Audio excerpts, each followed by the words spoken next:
Hey everyone, welcome to Rev Trev NFL. My name is Rev Trev, and I'm so glad that you're here because today we're talking about the Lambeau landslide.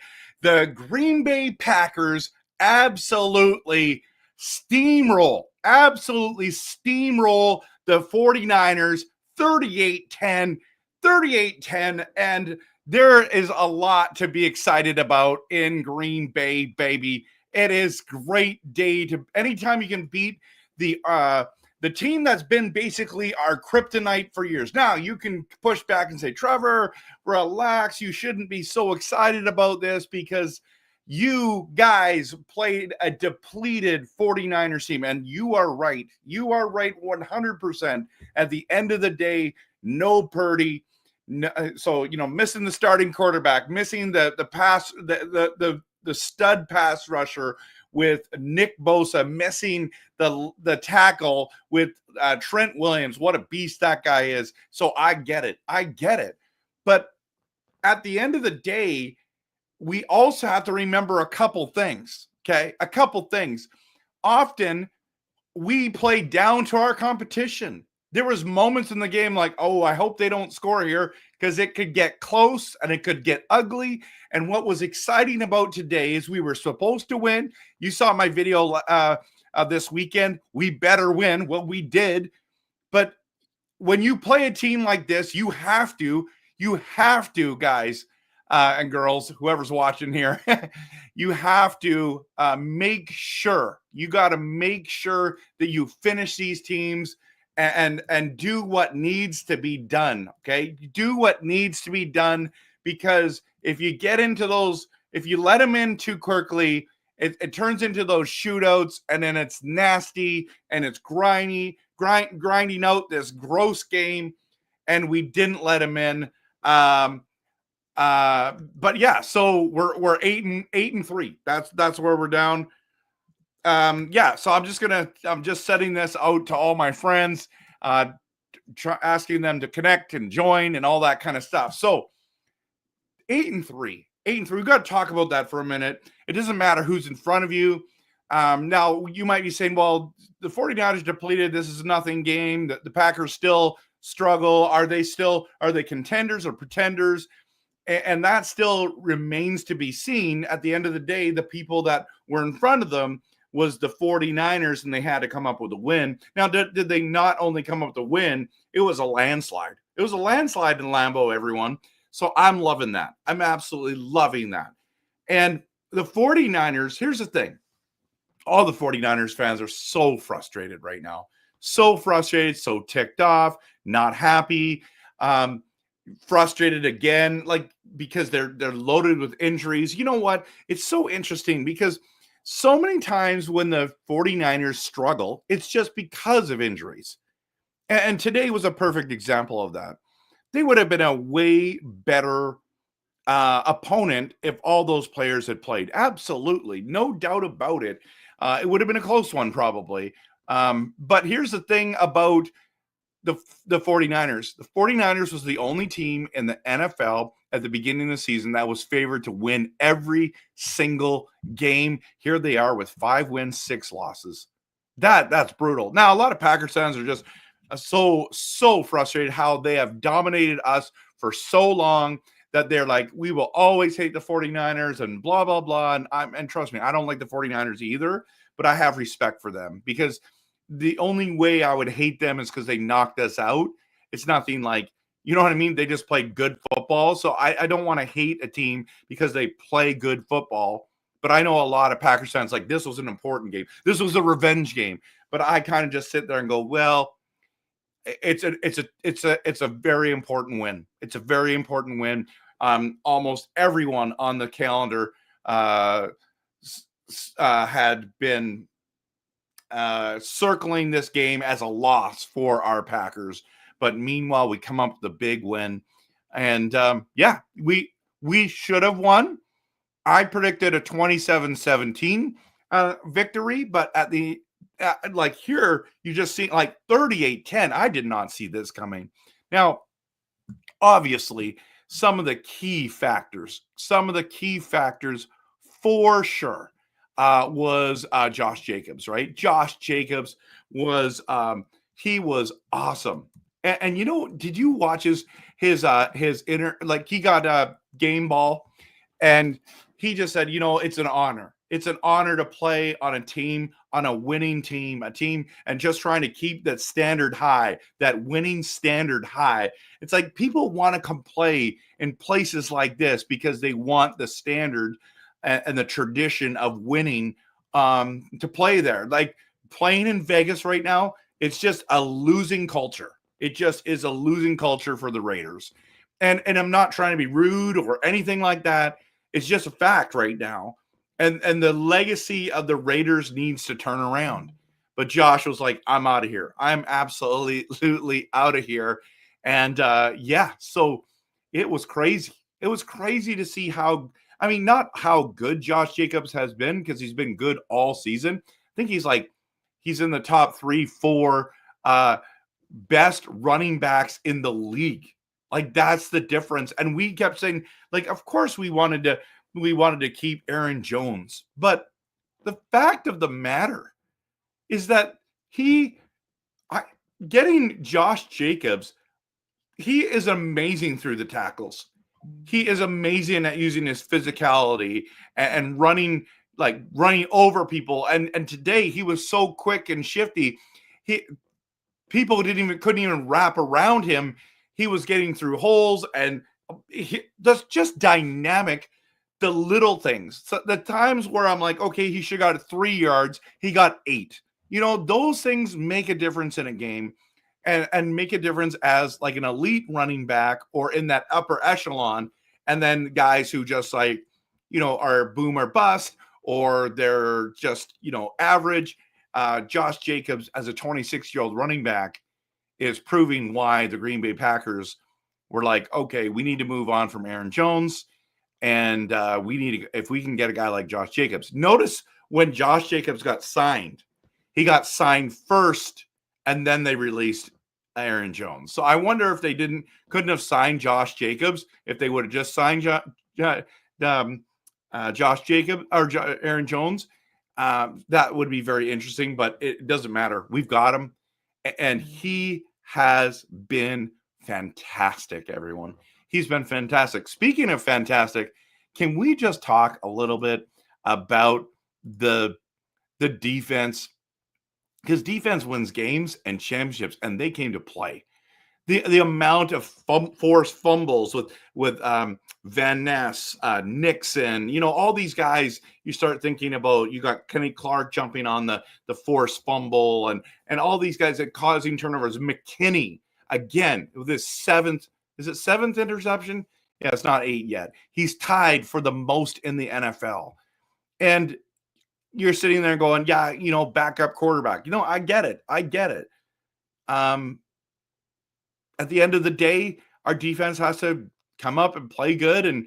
And I'm glad that they just stomped on these guys. Okay. That's what I'm really excited about to see.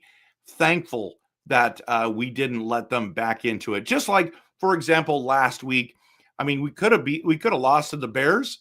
And then Minnesota this week almost lost to the Bears. They let them hang around. And when you let bad teams hang around, crazy stuff like that happens.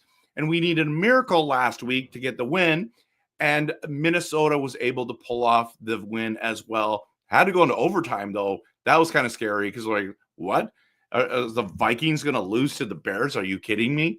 So That's where we're at, everyone. So defense wins games and championships. So I'm not saying we're going to win the Super Bowl this year at this stage, but we definitely are in the we're in the conversation in the playoffs. And once you get to the playoffs, all you need to do is go on a run. Go on a run, and we can see some magic happen. And so, man, I'm pumped. I'm absolutely pumped about this win.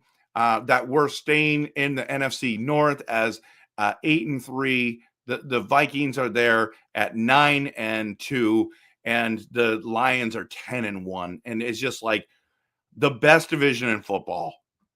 The Vikings have totally surprised me. The Lions, I knew they were good. They looked good again today. I thought they were going to put up 50 or 40 points today. So to me, they're a little bit disappointing, but they just played some good heart. I mean, they didn't even play their best game. They still smoked Indy. And I knew they were going to smoke Indy. So that is something that's just really important to think about, that these defenses, these teams coming up, finding ways to win. So these next few games where Detroit's playing, Minnesota or Green Bay or vice versa, all these kind of things, these are monster games coming up, monster games. And will be interesting to see who ends up winning the division. I know that Detroit fans just like there's no doubt in their mind they're going to win the North. And a lot of them are saying we're winning the Super Bowl. But there's a lot of football to be played, so I don't want to crown them with anything until they've done it. So the only thing that you can crown Detroit with is they won the North last year. They've had an incredible start, and they look like the best team in football. But will they stand at the end? I'm not sure. I'm not crowning them yet. So one last thing I wanted to quickly talk about, because we talked about Josh Jacobs. We talked about the defense. Now I just want to talk a little bit about Jordan Love. I felt like Jordan Love struggled today, but he didn't need to ball out. I mean, the second touchdown was at the end. What a great catch by Malik Heath. I believe that was his very first NFL touchdown ever. That was really cool. Good for him. Congratulations. But he didn't, he was missing. He's throwing some of those throws that they're going across the middle. He's throwing too far from the back shoulder. He should have got picked off at least once or twice today. Thankfully, he didn't. And those are the things he's got to clean up. And I'm not sure if Jordan Love this is what we should expect, or he will improve here. Like maybe this is the kind of guy. Like some of the throws he makes, you're like, wow. And if you think about the one that he threw to Christian Watson, absolutely perfect. Christian Watson drops it. Like that's a touchdown. Romeo Doubs is sitting there celebrating like we just scored. And that's where it's just at. So some of these things they have to clean up, have to be smarter with. But boy, did they grind out, and did they look good today? And then, So I don't think that Jordan Love looked great. He was just good enough. He was good enough today. But he didn't need to. When you're passing the ball to Josh Jacobs, able to run the ball like you are, the O-line's playing the way they are, that's pretty special. Pretty special. Now, one last thing about the 49ers before we move on. A lot of my 49er friends are like expecting Shanahan to get fired. Are you kidding me? Fired? He should not be fired. You should never fire a coach because you had a whole bunch of injuries. You know what I mean? I never fire, and especially Shanahan with all this talent and he's a great coach, because what happens is if they fired Shanahan, I'm telling you, he would have a new job in 40 minutes. 40 minutes. Like if a team like the Bears got Shanahan or Belichick, I mean, it changes their franchise. It changes their franchise. Matt LaFleur has been a huge difference maker for us. He's been an incredible coach. And so his success, look at his seasons and you're like, oh, it was Rodgers. It was Rodgers. Well, Rodgers is gone. Rodgers is gone. So I just, it's just incredible to think about that he continually just coaches this team in the right direction, in the right way, and we win games like that. Okay, so I want to show one more thing, and I'm going to get in the comments here. If you haven't hit the like and subscribe, please do. I'd really appreciate it. It was pretty fun watching us beat up on the 49ers. I mean, there wasn't one of those games where I'm sitting on the edge of my seat and I'm yelling and screaming and excited. Okay, but yeah, it is what it is, and we won. So look at this. Okay, so we're 8-3. I mean, guys, we're on a roll here. We're playing Miami on Thursday night. This is Thanksgiving. It's the late game. I'm looking forward to it. I can't wait for that game. Oh man, it's going to be awesome. And Miami's now playing better. Tua's back. They look fantastic today. So that's a big test. But again, in Lambeau, really excited. And then it goes Detroit, in Detroit, where we beat them in Thanksgiving last year. So I'm not saying we're going to beat them, but there's a chance. And then there's at Seattle. I'm going to be at that game personally. I cannot wait. Me and my friend Mike are going to that. And then it's New Orleans, Minnesota, and Chicago. So I think that we actually match up really well against the Dolphins. And it's, again, Lambeau, Thanksgiving. I think we're going to come out and play. So I've been predicting that in the NFC, you'll need 10 wins to make the playoffs. We need 2 more wins out of the next 6 games to make the playoffs. I think we're going to win 11 games at least. 11 games at least, maybe 12. So we'll see. We'll see how it all shakes down. And it's going to be amazing. Okay, let me dive into some comments here. Andy is a Bears fan who's just bitter. But he's saying that the Dolphins will dominate on Thanksgiving. They might. I doubt it. But this was a 49ers B squad. You're right. And I did talk about that at the front.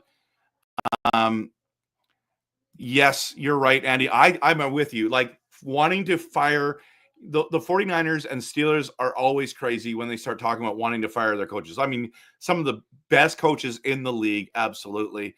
And then I know Andy's a huge fan of the Packers coaching staff, especially LaFleur. And so, yeah. So, and then Andy's going to be at the game. So I hope you go live. That'd be awesome. So he's going to, I believe it's the Packers game, right, Andy? So yeah, it's going to be super fun to see what this team does down the stretch. If we're legitimate or if we're just a pretender. And I'm really hoping that we're a contender, that this team will gel at the right time in the playoffs and go on a run. It would be so awesome if we ended up winning the Super Bowl, but I don't know what's going to happen. I'm just buckling in for the ride. So Andy's going to be at the Packers-Dolphins game, and I saw him wearing a Brett Favre jersey this week. So maybe he'll wear it at the game. We don't know. But I mean, imagine if he wore a Bears jersey. That would be a bad move, Andy. Don't wear the Bears. Well, are you gonna? I don't think you should.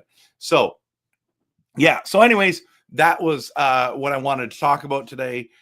Solid win. Not like important to stay within the race, important to get towards the playoffs, but we need to just continually remember that this team is finding ways to win, gelling together, and we'll see what happens. But let me just show this one more time. 38-10. Packers beat the 49ers. It was glorious. Have a great day. And of course, always go Pack Go.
Let's go.